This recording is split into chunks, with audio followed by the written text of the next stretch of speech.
Hello everyone, I'm Matthew Ozanek and welcome to another installment of Destination Michigan. We're coming to you today from the picturesque lakeside town of Frankfort.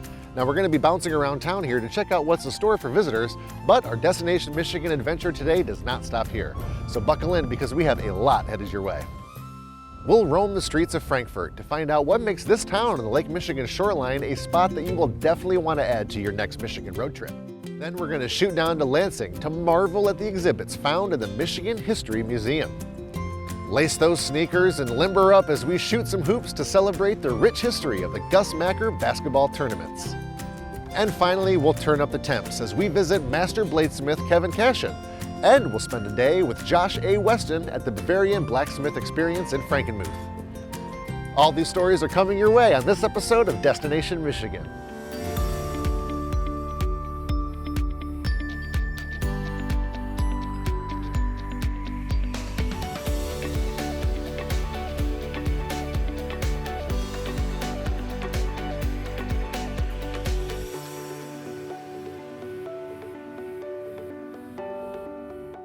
On the shores of Lake Michigan, the cozy little beach town of Frankfort draws in thousands of visitors every year.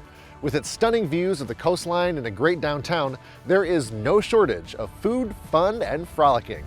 Stefanie Mills takes us now on a tour of what she calls her happy place. I hear a lot of visitors say that something happens to them when they come through the gateway. It's like a magical thing that happens, and I believe it. The moment you crest that last hill is when seeing becomes believing. The gateway stretched across the road where the sky meets the water, a mesmerizing view passed down to generations of families and visitors. It's amazing the traditions that exist in this little town of Frankfort, and Stormcloud has become one of those traditions. There's so many people that come here and do exactly the same thing. And if you mess that up or change it, you're going to be in trouble. We do have people that, just like you, that have to stop in, get their goodies, have a sandwich for the road. Known as the Southern Gateway to the Sleeping Bear Dunes, Frankfort becomes a major tourist destination once summer hits.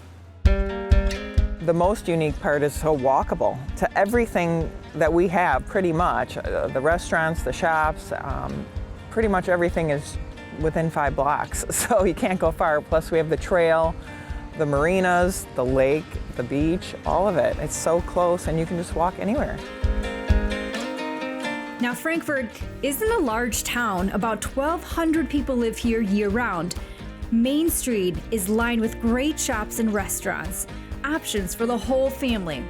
New businesses like Stormcloud Brewing Company is one that's helping attract visitors in the cooler months too.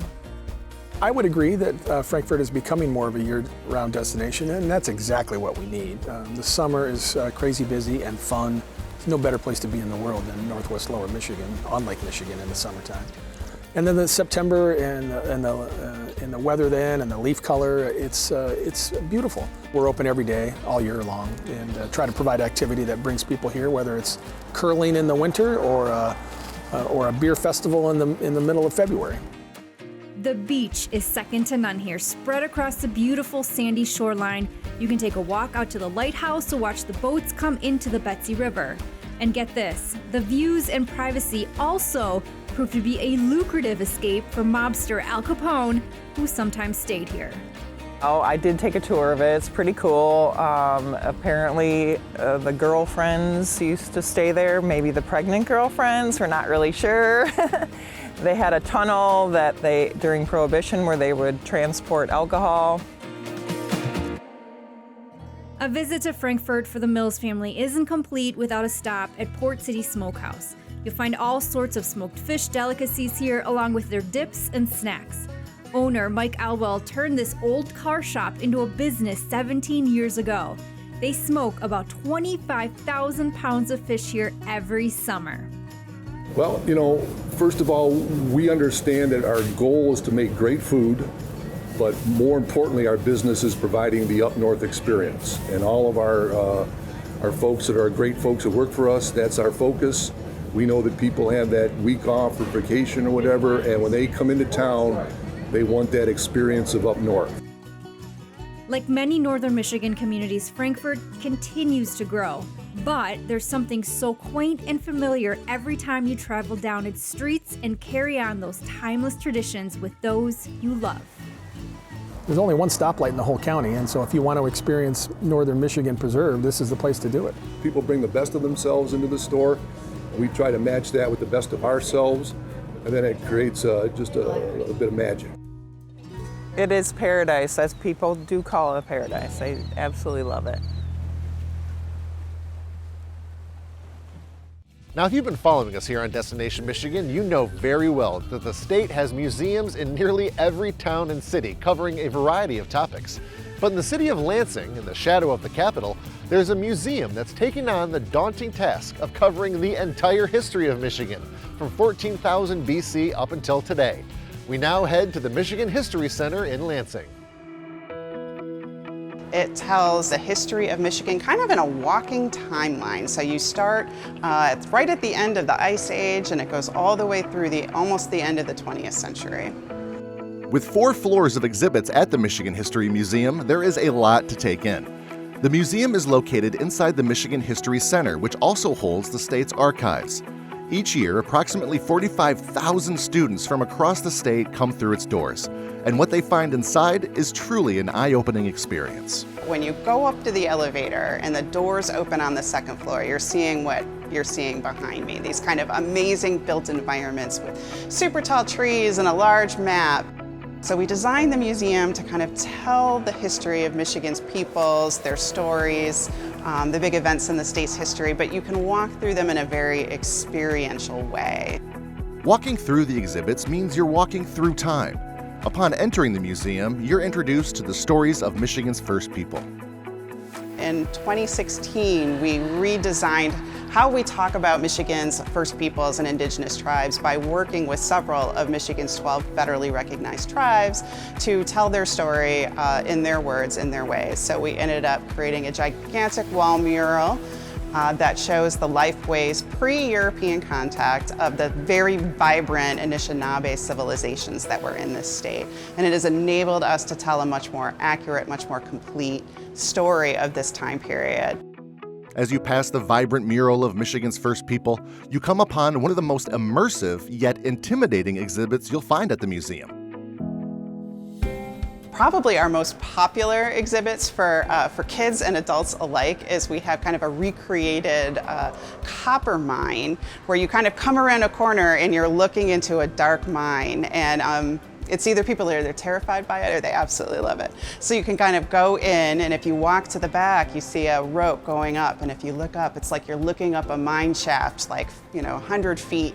Make it through the mine shaft, and your next steps bring you into Michigan's modern times, relatively speaking. When you get off the elevator on the 3rd floor, that starts 20th century Michigan. So you walk a little bit through the assembly line on one side to talk about the automation and the mechanization and the industrialization of Michigan. On the other side, we talk about what was going on in farming and in the rural parts of the state. And you walk through that, and suddenly you're in a street in Detroit in the 1920s. And you can look ahead and see a window from J.L. Hudson's store in downtown Detroit.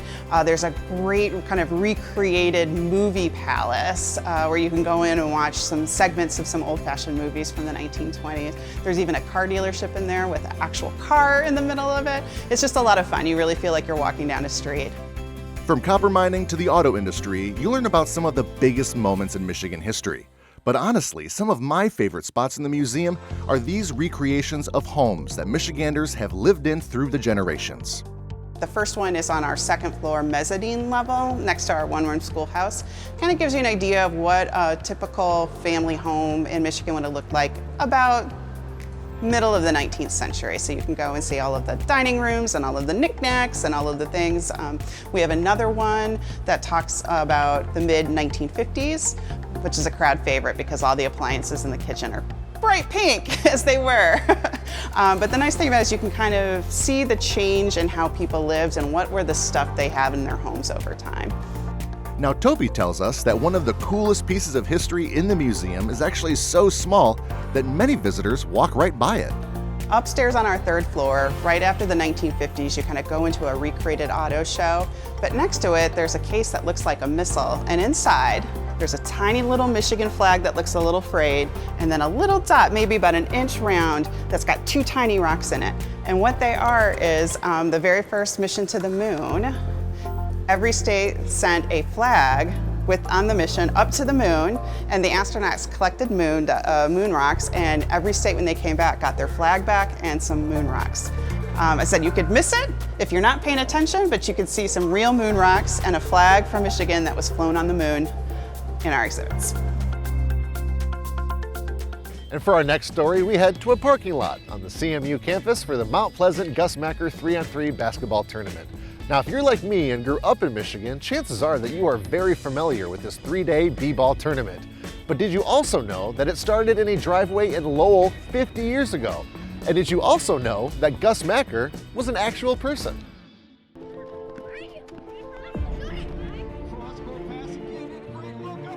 It's a simple concept, 3-on-3 basketball. 3 players versus 3 players. Playing half court, first team to 15 wins, and you have to win by 2. I think historically we're going to look back and go, he's the guy that created a 3-on-3 opportunity. And whether you do it formally at a Gus Macker or in your neighborhood backyard and you get 6 guys and you go, hey, let's play 3-on-3. Prior to 1974, there was no such thing. So who is Gus Macker, and why did he create 3-on-3? It was March Madness. We were a little tired of playing each other as kids in the driveway over and over again, so we decided, hey, let's play for money during spring break.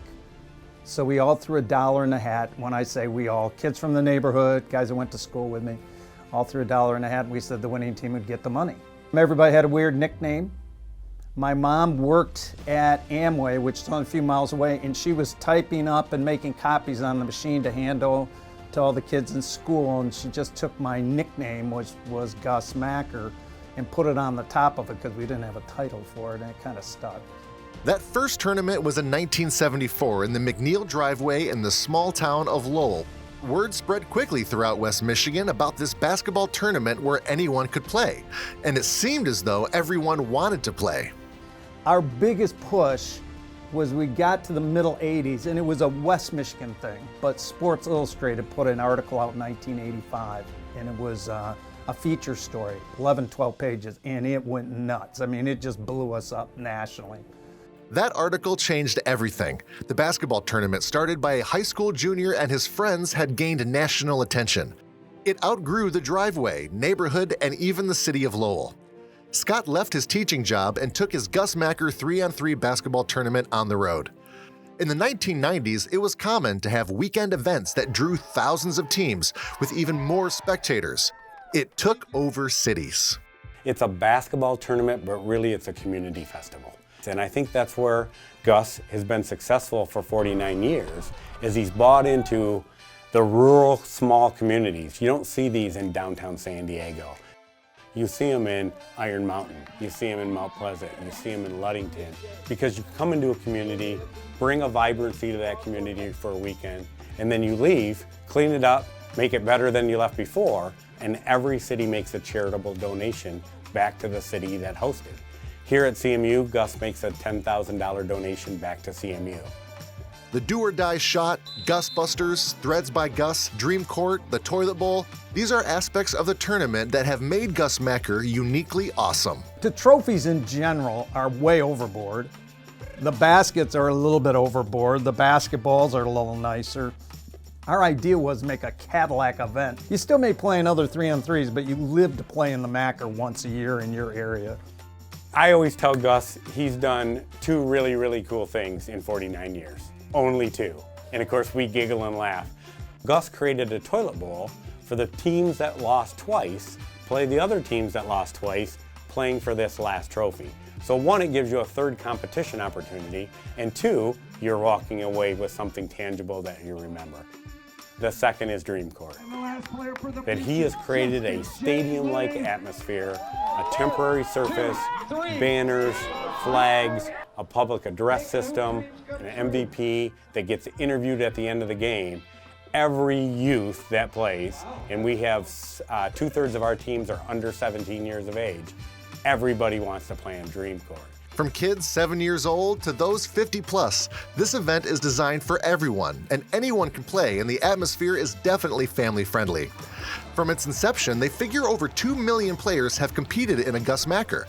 In addition, the tournaments have raised over $15 million for local charities.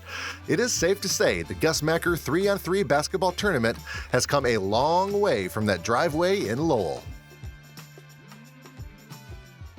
Our next stop on the tour takes us from the rim-rocking action on the court to the fire of the forge, where master bladesmith Kevin Cashen is turning red-hot raw materials into beautiful blades. We're off to the village of Hubbardston, where Kevin's childhood dream of swordsmithing has become a reality at a level few achieve. Located roughly 40 miles north of our state capital is the village of Hubbardston, and its population of 350 folks or so. Around the corner from the post office and down the street from the Anglers Casting Lines, you'll find master bladesmith Kevin Cashen at his forge, turning his appreciation of swords into historical works of art. This is the way Kevin Cashen creates swords. The reason I even got into all this is I've always been fascinated by swords. And so I've traveled around the world a bit and studied swords in original collections in museums, and then I try to recreate them as accurately as I can, learn as much as I can about them.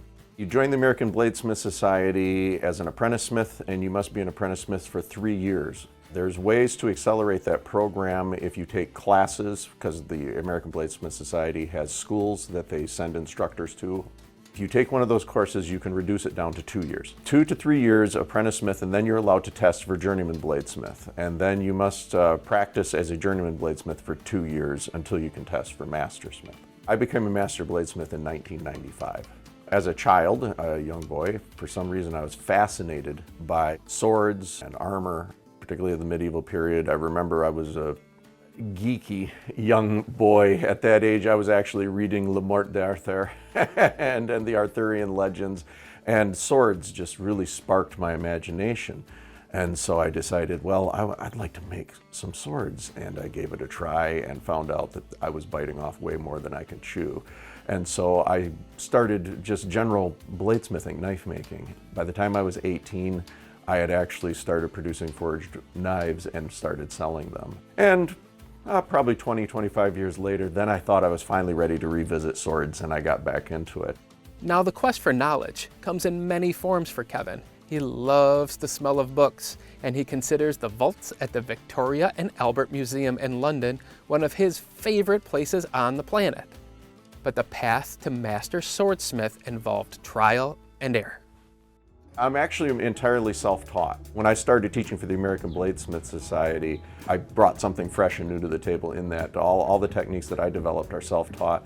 And as you start connecting and associating with other bladesmiths around the world, you pick up techniques from them, and we all share. That's the idea behind the society and things like this. We're constantly sharing information, and it's worked wonderfully. If you look at master bladesmiths' work today, it is unbelievable. We've went from just sort of recreating the craft and doing some really nice pieces to doing spectacular pieces today.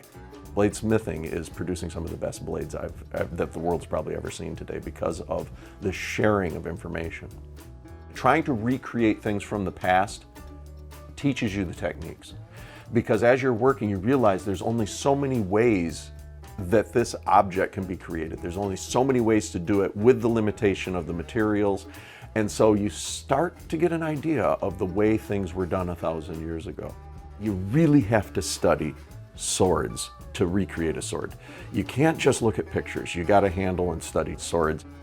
A lack of raw materials doesn't dull the edge of Kevin's devotion to his craft.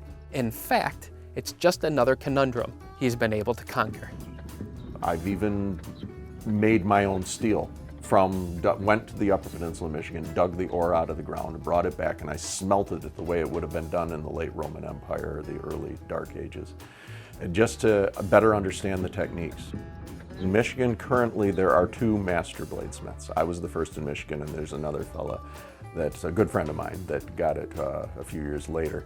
Worldwide, currently, I think we're hovering around 135 master bladesmiths worldwide. Kevin is the first to say that perfection is not attainable, but that's still the goal for each creation. Do you need to make that piece as well as what you're making if it's only ever going to be in a display case? Well, my name is on that piece, and 200 years from now, maybe 1,000 years from now, somebody might be studying it, somebody might use it. I want them to say, this guy, he was doing really good work.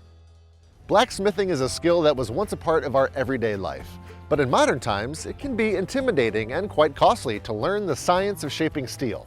But if you want to see if you have what it takes to be a master bladesmith, a perfect place to start would be the Bavarian Blacksmith Experience in Frankenmuth.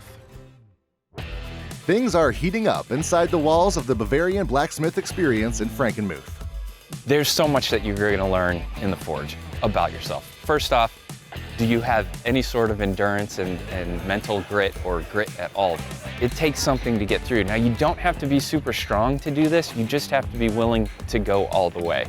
If you stick at it and you go through it and you do this, you will gain self-confidence. You will gain a self-respect. Now, for you smithing fans out there, you may already recognize Josh from his numerous appearances on shows like Forged in Fire. He's enjoyed sharing his passion with folks across the world, and he found himself settling down in the town of Frankenmuth with a drive to share his passion and make it more accessible than ever before. Everywhere I went, people wanted to ask, how do I get started? How do I get into this? What do you have to do? And so I eventually just started handing people hammers and said, well, let's just work together now. And over that time of doing that, I developed finding the right steel and weaving in the very basic beginner forging operations any smith has to use to make their pieces. The shop was buzzing with excitement as students from the Clio area work hand in hand with skilled smiths, hammering, twisting, and quenching steel to make their own one-of-a-kind creations. The students here learn a bit about history, a bit about science, and a lot about themselves. We've tailored our experiences. Generally, we start at 6 years old, and then as long as you're not dead, we say you can do it. You know, I've even had a couple blind people come in and forge with us. So as long as you can listen and follow directions, we're gonna work with you. What we love about having the kids in, and the reason you're seeing so many in here today, is the Clio School District actually works with us, and we've created a joint program where students from that district can come and they can forge and they can learn about this dying trade. And it is a really fulfilling thing for us to have that relationship and be able to do that, because that's why this exists. I want this craft to exist. I don't want it to die. I don't want it to fade away. And over the last 100 years, it has really tapered off a lot in general knowledge. The reason the students are really loving this is because it's different. It's hands-on, there's a danger element to it, you know, there's a little risk with the fire. There's something beyond the words of explaining it, the magic that happens when you're in the forge. And these kids are getting to experience that. Now, there was no way Josh was letting me leave the shop before he could get a hammer in my hands. I focused my attention on that red-hot rail spike as Josh walked me through the process. So when we make the rail spike knife today, first off is we're just going to hit it a lot, and we're gonna really just flatten it out. Yep, go for it. Gonna go harder, a little harder. And that will give us something to start building from, to start changing, to morph into shape. Faster, I don't quite want to dance to that. There we go. No, that's perfect, you're right on. It's cold, yep. So you can see what you've done. Got a little ways to go. Look at from the side, you can see how much you've spread the top part of that. From there, what we're going to do is we'll define the tip on it. We like to pull the heel out of the blade of that acts as a little bit of a guard, and it allows you to get a full cutting edge from what is kind of the butt of the blade all the way up to the tip. So we're gonna work on trying to make it cool, nice tapers, and get something that is forged to look like a knife. We will then twist the handle around, which is a lot of fun. It's like some brute strength, Superman type stuff. I always love that part. And then we'll quench it to get it hardened, and then we'll take it to the grind shed and grind it, sharpen it, and make it nice and finished for you.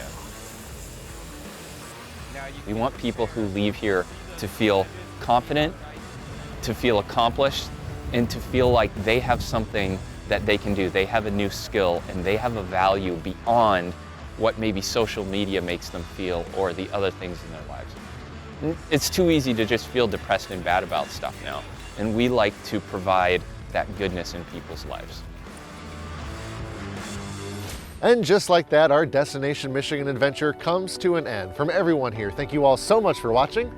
We'll catch you next time.